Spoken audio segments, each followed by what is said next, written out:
Hello students, welcome to Simran IAS Academy. Our today topic is about the neurodiversity. Here listen about the ethnic diversity, religious diversity. Today we will discuss about the neurodiversity. You can link this topic with GS3 paper, Indian economy and issues related to planning and employment. It is very important topic for GS3 mains paper.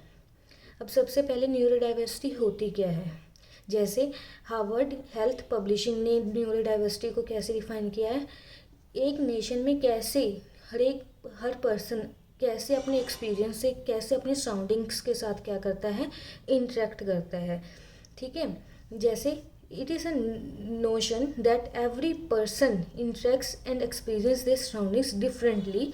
There is not a right way of thinking, learning and behaving. कोई भी right way नहीं है कैसे वो think करेगा, किसी चीज़ को याद करेगा और कैसे भी वो behave करेगा.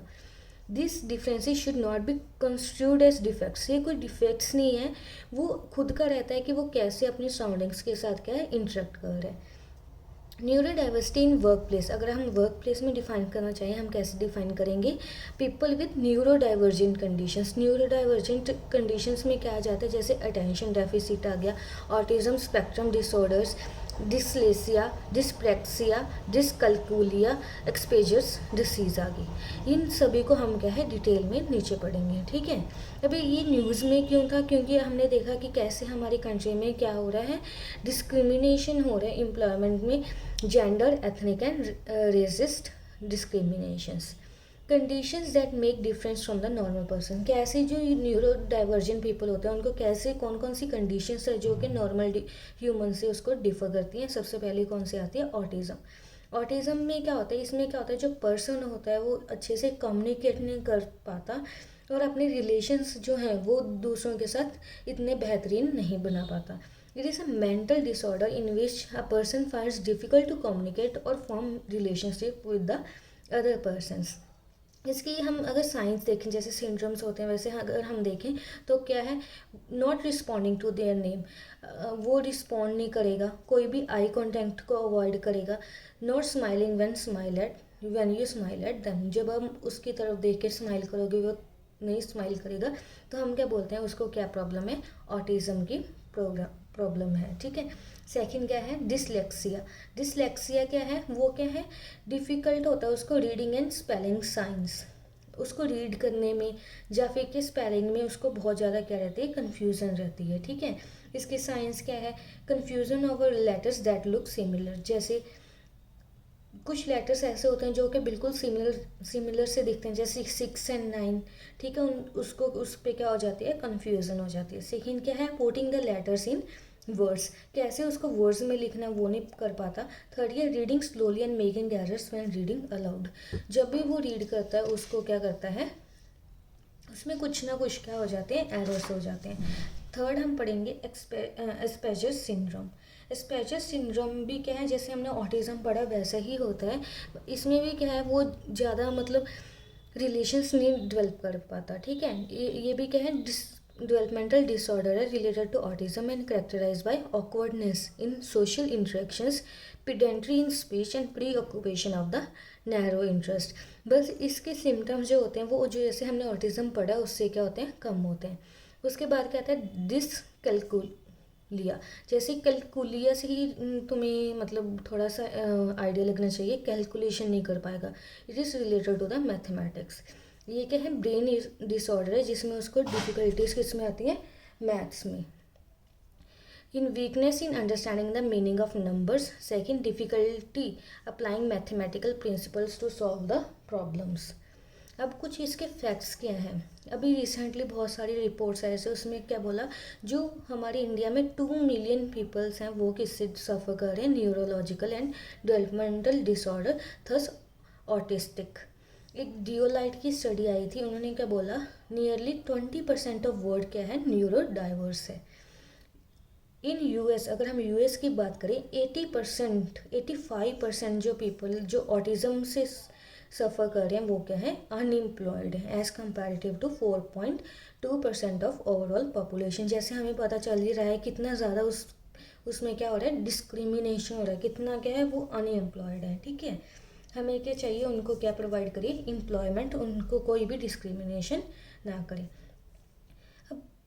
अब इनको हायर करने के लिए इनके पास क्या इंपॉर्टेंस क्या है of hiring neuro diverse people. सबसे पहले देखा गया है, रिसेंट स्टडीज़ जो हुई हैं उसमें क्या बताया गया है, सबसे पहले क्या है, कॉम्पिटिटिव एज। जो भी न्यूरो डाइवर्स होते हैं, जिनको ये वाली प्रॉब्लम्स होते हैं, वो क्या बहुत ज़्यादा एफिशिएंट होते हैं, क्रिएटिव होते हैं और अपने कल्चर को बहुत अच्छे से वो समझते हैं। सेकंड क्या है, मोर प्रोडक्टिव। जैसे JP मॉर्गन केस की अभी स्टडी आई थी, उन्होंने क्या बोला था, autism at work initiative made less errors. वो क्या है, 90 to 140% क्या होते हैं, ज़्यादा प्रोडक्टिव होते हैं as comparative to normal man. अगर इनका स्पीड ऑफ वर्क देखें, जैसे मॉन्ट्रियल यूनिवर्सिटी ने देखा है, ये क्या 40% मोर फास्टर होते हैं than the normal people. Fourth point क्या है, handling complex and repetitive task. ये क्या, बहुत ही ज़्यादा excellent attention to detail and ability to focus on complex and repetitive task over more extended period. ये कि इनकी याद करने की कैपेसिटी क्या बहुत ज़्यादा होती है और जो भी कॉम्प्लेक्स इश्यूज होते हैं उनको अच्छे से क्या डील कर सकते हैं। इनके पास जो रीजनिंग पावर होती है वो क्या बहुत अच्छी होती है। जैसे कोई भी टॉपिक होगा उसको 360 डिग्री एंगल में लेके जाना, ठीक है, मतलब सारे डायमेंशंस एनक्लोज करना, वो इनके पास बहुत अच्छी क्या होती है, पावर होती है। People with dyslexia have more spatial reasoning, think in 360 degree angle, that is all dimensions, and analyze with limited information। जितनी भी उनके पास इंफॉर्मेशन होती है उसी इंफॉर्मेशन के साथ ये क्या अच्छे से एनालाइज कर लेते हैं। उसके बाद ये क्या होती है, इनके पास प्रॉब्लम सॉल्विंग कैपेबिलिटीज़ होती हैं। ये क्या है, जो आउट ऑफ बॉक्स जैसे थिंकर्स होते हैं वो होते हैं, ठीक है, बहुत ही अच्छे से कोई भी प्रॉब्लम आती है उसको क्या कर लेते हैं, सॉल्व कर लेते हैं। बट फिर भी इनको कुछ ना कुछ चैलेंजेस फेस करने पड़ते हैं, जैसे डेनियल ऑफ जॉब्स।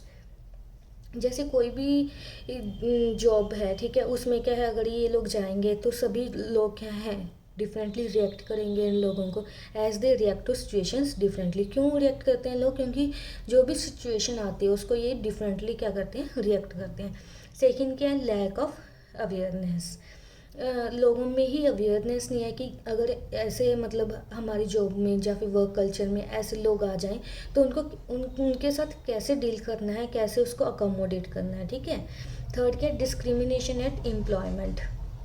ऑलरेडी इनके साथ क्या है, स्टिग्मा अटैच्ड है to the cognitive disabilities clouds and judgment of existing employees. Already जो हमने इनका स्टीरियोटाइप बनाया हुआ है, जिसकी वजह से क्या हम क्या शो कर देते हैं, डायरेक्ट डिस्क्रिमिनेशन हो जाता है। assumption of one size fits all, ineffective in creating a positive work environment, leads employees to become distressed। हम ये सोचते हैं कि जो भी हमने ऑर्गेनाइजेशन में कोई भी वर्क या फिर कोई भी रेगुलेशंस लगाए हैं वो क्या सभी के लिए इक्वल लगाए हैं, ठीक है। इनकी वजह से क्या होता है, जो भी ये न्यूरो डाइवर्जेंट लोग होते हैं वो क्या हो जाते हैं, डिस्ट्रेस्ड हो जाते हैं। उसके बाद neurodiversity and mental health. Prevalent misconception that neurodiverse people are mentally disabled. पहले से ही ये मतलब स्टीरियोटाइप बना हुआ है कि जो भी न्यूरो डाइवर्जेंट होगा वो मेंटल होगा, जैसे हम बोल देते हैं, ठीक है। इसलिए इनको क्या होता है, फेस करते हैं ये डिस्क्रिमिनेशन, ठीक है। उसके बाद क्या है, एग्जाम्पल्स। अगर एग्जाम्पल्स देखें तो जैसे मल्टीनेशनल कॉर्पोरेशन हो गई, जैसे ड्यूलाइट हो गया, माइक्रोसॉफ्ट बहुत बड़ी ऑर्गेनाइजेशन है, JP मॉर्गन केस, ये क्या करते हैं, जो भी इनके प्रोग्राम्स होते हैं उनमें क्या है, ये न्यूरो डाइवर्सिटी लेके आ रहे हैं। कुछ इंडियन कंपनी से जैसे हट्टी कप्पी हो गया, लेमन ट्री होटल्स हो गया। वे फॉरवर्ड, कैसे हम जो डिस्क्रिमिनेशन है उसको कम करके और कैसे एम्प्लॉयमेंट जो है उसको एनहांस कर सकते हैं।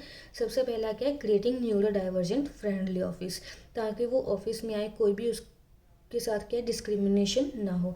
सेकंड क्या है, openness, creating right environment and the will of employ. Third क्या है, इंक्लूसिव इन्वायरमेंट होना चाहिए, ठीक है। उनको जो भी असिस्टेंस चाहिए वो डे टू डे असिस्टेंस होनी चाहिए, मेंटरशिप प्रोग्राम्स होने चाहिए, ठीक है, उनको मेंटरिंग करने के लिए। उसके बाद क्या, वर्क इन्वायरमेंट बहुत अच्छा होना चाहिए जो कि इनको क्या वेलकम करे कि आओ हमारे ऑर्गेनाइजेशन को ज्वाइन करो। उसके बाद क्या, ट्रू ट्रांसफॉर्मेशन रिक्वायर्स ऑर्गेनाइजेशन। कैसे ट्रू ट्रांसफॉर्मेशन किसी भी ऑर्गेनाइजेशन का कैसे हो सकता है, अगर वो क्या एक्सक्लूजन जो अभी चल रहा है से लेके बिलोंगिंगनेस की तरफ बढ़ेगा। जैसे ये बहुत ही अच्छा एक्सप्लेन किया हुआ है, जैसे एक्सक्लूजन का मतलब क्या है, तुम नहीं आ सकते, you are not welcome over here, ठीक है। टॉलरेंस, धीरे धीरे टॉलरेंट होना, you are not disliked but you can be here, मतलब तुम्हें पसंद नहीं करते फिर भी हम टॉलरेट कर सकते हैं तुम्हें। उसको चेंज करके हमारा क्या बिहेवियर होना चाहिए, एक्सेप्टेंस का। आई एक्सेप्ट यू, दो यू आर डिफरेंट बट मैं तुमको क्या करता हूँ, एक्सेप्ट करता हूँ। उसके बाद तुम उसकी तरफ क्या दिखाओ, बिलोंगिंग दिखाओ। I embrace you for whatever you have, जो भी तुम्हारे पास है मैं आपको क्या करता हूँ, अप्रिशिएट करता हूँ, ठीक है। ये क्या बहुत ही ज़्यादा क्या है, अभी टॉपिक जो है बहुत ज़्यादा न्यूज़ में, न्यूरो डाइवर्सिटी और नया टॉपिक है, और जीएससी जो 3 पेपर है उसके लिए बहुत ज़्यादा इंपॉर्टेंट है। Thank you for listening the video, thank you.